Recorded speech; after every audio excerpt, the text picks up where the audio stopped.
Sound take 7 action. Rajput ji जवाब दीजिए, आप पढ़े हुए हैं कि अडानी पर हो, और अब तो हमने सुना नहीं है डिंपल यादव। पिछली बार जब हम लोगों ने चेक किया था तो आप लोग इंडिया गठबंधन के साथ ही थे, हालांकि अब मतभेद खुल के सामने आ रहे हैं। वो साफ कह रही है कि ना हम अडानी के मुद्दे पर हैं, ना हम सोरोस के मुद्दे पर हैं। और इसी के साथ जवाब इस बात का भी दीजिए कि आप लोग अडानी पर जो अड़े हुए हैं, लेकिन सोरोस पर तो फंसे हुए दिखाई देते हैं। क्योंकि कल भी मैं सुप्रिया जी से पूछ रही थी, उन्होंने नहीं बताया। आप ही आज बता दीजिए कि क्या forum of democratic leadership the Asia Pacific, उसकी को प्रेसिडेंट सोनिया गांधी जी हैं, क्योंकि इसकी फंडिंग तो वेबसाइट पर सोरोस फाउंडेशन की है। अभी बताता है भाई, अभी बताता है, अभी किया ना, अभी बताता है। फंडिंग की ऑर्गेनाइजेशंस हैं अंजना जी, अगर वो हिंदुस्तान में कार्यरत हैं और अवैध हैं, तो पिछले 11 साल से भारतीय जनता पार्टी के नेता क्या इतनी कमजोर सरकार चला रहे हैं? क्या इतनी कायर सरकार चला रहे हैं? ये भारत में कार्यरत नहीं है। सरकार सुरेन जी एक करेक्शन है, वो लोग जी सुरेन जी एक करेक्शन है, भारत में नहीं है ये सियोल बेस्ड ऑर्गेनाइजेशन। बात तो सुन लिया कीजिए। बहुत मसला सियोल बेस ऑर्गेनाइजेशन का नहीं है, मसला यह है कि कार्य क्षेत्र इसका भारत भी है। और एक ऑर्गेनाइजेशन की बात नहीं कर रहा हूं मैं, ओपन सोसाइटी की भी बात कर रहा हूं, ग्रांट एड्स की भी बात कर रहा हूं, मैं उन सारी कंपनियों की बात कर रहा हूं जहां पर डायरेक्ट और इनडायरेक्ट सोरोस का पैसा लगा हुआ है। एक कंपनी नहीं है, हिंदुस्तान की सरकार उसको 9 लाख डॉलर दे रही है। ये तो 1 मिलियन कह रहे थे, 1 लाख डॉलर हमने कम कर दिए।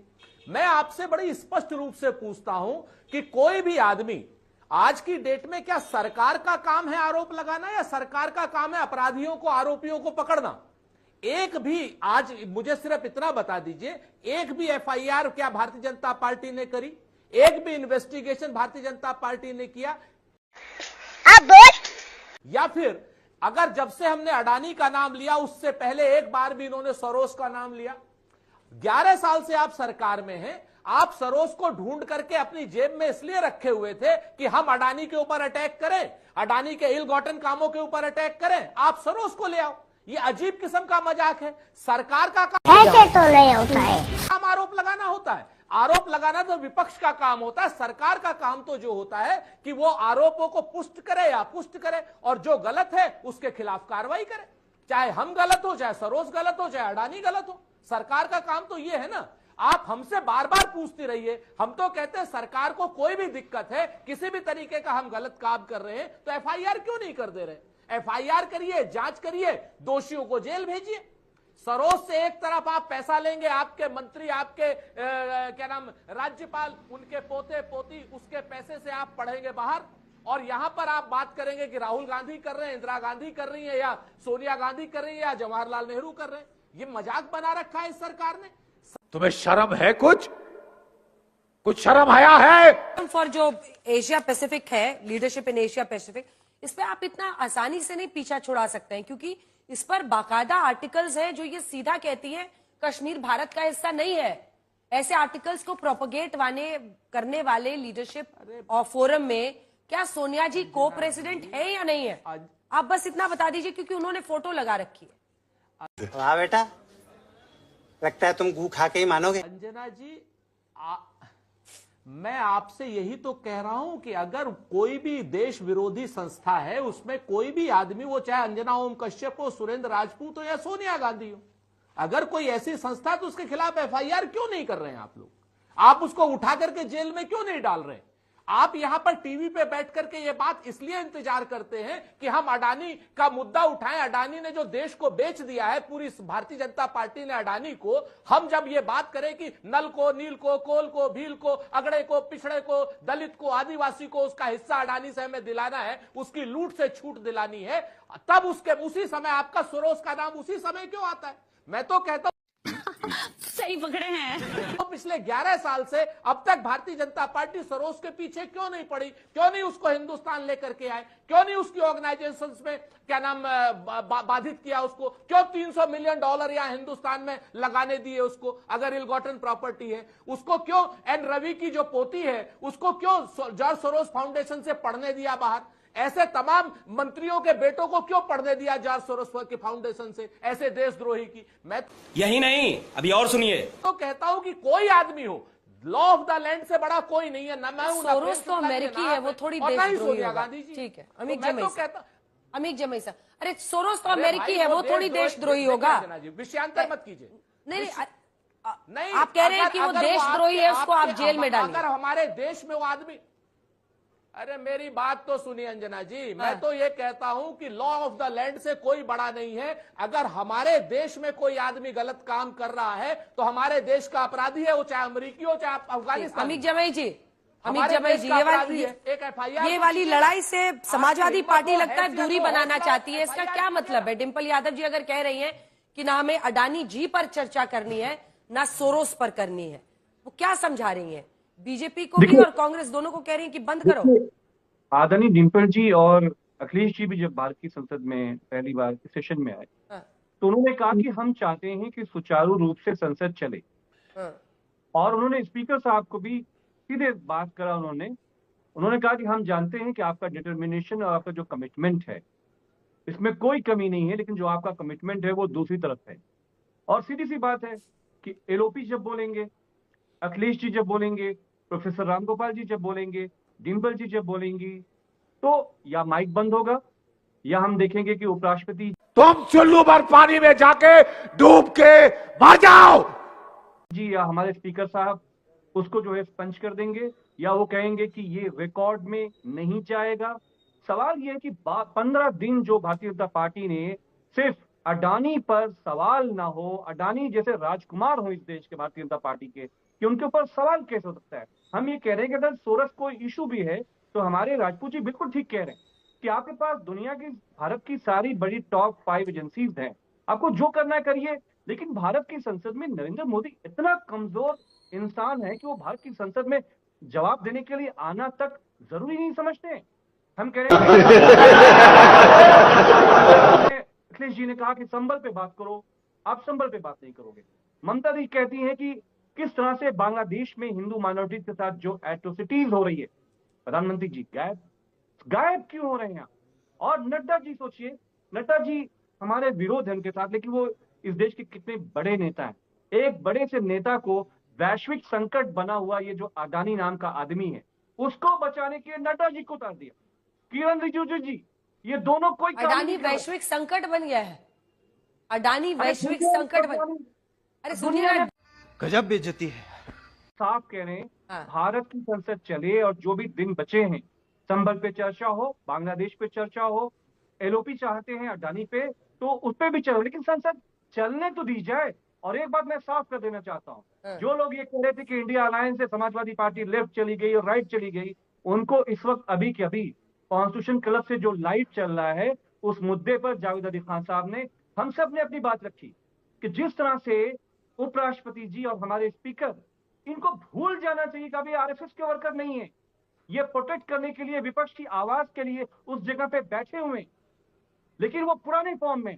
एक आखिरी बात 20 सेकंड के लिए, राजपूत जी आपको याद होगा कि जब हामिद अंसारी साहब यूपीए 1 में थे, जब सोमनाथ दा यूपीए 1 में और 2 में थे, हमेशा कांग्रेस पूरा लेफ्ट अनकंफर्ट हो जाता था कि ये तो एनडीए को बचाते हैं, हामिद जी और सोमनाथ दा।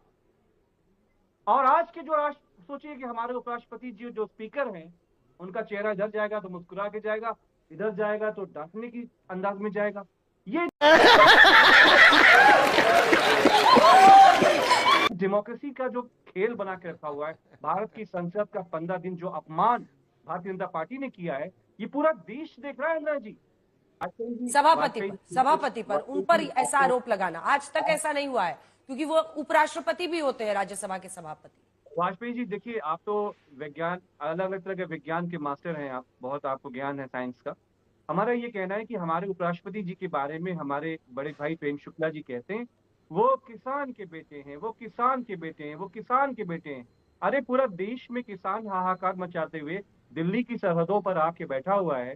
क्या उपराष्ट्रपति जी अपनी कोई शक्ति का प्रयोग करते हुए संसद को गाइड कर सकते हैं कि हाँ किसान के मुद्दों पे चर्चा होगी? सिर्फ सेमिनार में जाएंगे तो कहेंगे कृषि मंत्री जी आपने काम क्यों नहीं किया, आपने बात क्यों नहीं मानी? अरे कैसी लगी आगे स्वाद? विश्वासघात किया प्रधानमंत्री जी ने किसानों के साथ। इसलिए भारत की संसद में हिम्मत नहीं है कि कॉन्फिडेंस से आके फेस करो भारत के विपक्ष को, इंडिया ब्लॉक को, अखिलेश जी को फेस करो और कहो हाँ अखिलेश जी, किसानों के बारे में जो हमने वादा किया था इस तारीख को हम उनकी मदद करने जा रहे हैं। नहीं करी आपने मदद। तो सवाल बांग्लादेश पे जब हिंदुओं की बात आती है, ममता दी बोल रही, पूरा विपक्ष बोल रहा है, क्या भारत इतना कमजोर देश है कि पूरे देश में हिंदू आंदोलन कर रहा है? अगर आज ये कांग्रेस की सरकार होती, इंडिया ब्लॉक की सरकार होती, मैं आपको बता रहा हूं कि बीजेपी इस वक्त प्राइम मिनिस्टर का घर घेर चुकी होती। मैं देश के शांतिपूर्वक जो हमारे हिंदू भाई हैं उनसे कहूंगा, अपनी शक्ति का उपयोग करते हुए सरकार को, भारतीय जनता पार्टी का कार्यालय, प्रधानमंत्री जी का घर घेरो, तब ये जाके कुछ बोलेंगे। चीन को तो आंख दिखाते हैं और बांग्लादेश एक ऐसा देश है जहां हमारे हिंदू अंडर प्रेम शुक्ला जी जवाब दीजिए। किसान से लेकर जनता को आप मूर्ख समझना बंद कर दीजिए। इस प्रकार की बचकाना बातें किसी के गले नहीं उतरती, लोग मजाक उड़ाते हैं। अंजना जी, दो तीन चीजें हैं बड़ी साफ साफ, इस पर भी जवाब देता हूं। वो कहते हैं ना कि किससे करे शिकायत कैसी है दुश्वारी है, और मुलजिम भी सरकारी है और मुंसिफ भी सरकारी है। अभी हमारे मित्र हैं पंडित जी वाजपेयी जी, कहने लगे साहब एम्पायर की बात तो, रेफरी की बात तो आपको माननी पड़ेगी। तो छोटी सी बात है, कपिल देव ने सुनाई थी। फैसलाबाद में टेस्ट हो रहा था और कपिल पहले बार गए थे वहां पर फैसलाबाद में, तो वो 2 बार उन्होंने एलबीडब्ल्यू की अपील की। तो 2 बार जब एलबीडब्ल्यू की अपील की कपिल ने, तो एम्पायर था शकूर राणा, रेफरी एम्पायर। उसने कहा यार ये करसन घावरी और सुनील गावस्कर से कहा, उन्होंने कहा ये कौन है लड़का नया, पागल है क्या, पाकिस्तान में आकर क्या नाम एलबीडब्ल्यू मांग रहा है। एलबीडब्ल्यू मिलता है यहां पर, या तो कैच कराओ या क्लीन बोल्ड कराओ।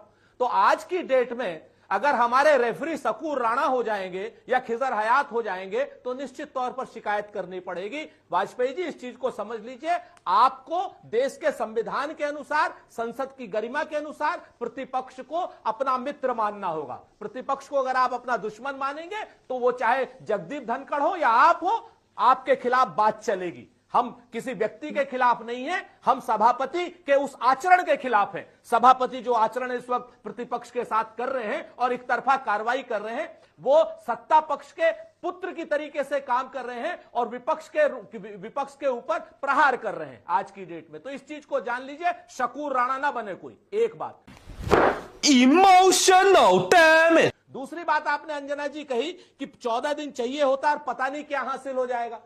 मसला हासिल होने का नहीं है, मसला संसद पर, संविधान पर, लोकतंत्र पर विश्वास का है। हम जीते या हारे, लेकिन अगर लोगों को जब यह पता चलेगा कि सभापति पक्षपाती है, सभापति पक्षकार है, सभापति आज की डेट में अपने ड्यूटीज को डिलीवर करने के काबिल नहीं है, तो ये अपने आप में लोकतंत्र को बचाने के लिए आज नहीं कल, कल नहीं परसों मील का पत्थर हासिल होगा। लेकिन डिवीजन ऑफ वोट से ही तय होगा ना कि देश विरोधी ताकतों के साथ विपक्ष मिले। जी सुरेन जी, डिवीजन ऑफ वोट से ही तो तय होगा ना कि ये जो आप प्रस्ताव लाए उसके पक्ष में ज्यादा लोग हैं या उसके विपक्ष में। अंजना जी, अरे अंजना चुप हो जा, 7वीं फेल, चुप हो जा जी। हम तो कह रहे हैं हम हार जाएंगे, लेकिन लोगों को पता तो चलेगा ना, कोई सारी चीजें जीतने के लिए नहीं है। हम हार जाएंगे, मान लीजिए हम हार गए। अगर लोकतंत्र में बहुमत ही सर्वमत है और बहुमत के जोर पर डंडा आप चलाएंगे, डंडाशाही चलाएंगे, तो जनता अपने आप खड़ी होगी। हमें इस बात से नहीं, हमें तो यह पता करना है कि अगर आप सत्ताधारी पक्ष जो है इनको इस तरीके से, निर्लज्ज तरीके से बचाएगा इनके गलत कामों को, तो दुनिया देख रही है, जमाना देख रहा है। मसला हार जीत का नहीं है, आखिरी पॉइंट आपका बचा, मसला उनकी बेईमानियों का है। अब आप आ जाइए, अभी आखिरी पॉइंट मैं आपसे बताऊं।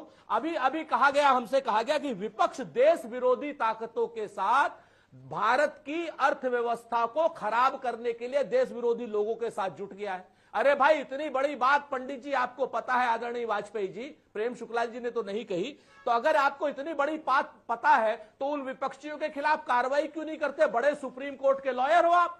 मैं तो कहता हूं भारत सरकार से, पूरी तरीके से कहता हूं कि भारत सरकार उन सारे देश विरोधी ताकतों के खिलाफ कड़ी से कड़ी, कठोर से कठोर कार्रवाई करे, तुरंत जवाब दीजिए। सारे देश विरोधी ताकतों को क्या नाम फांसी दी जा सके। अब आप जली ना, तेरी भी जली ना। खत्म, bye bye, tata, goodbye, गया।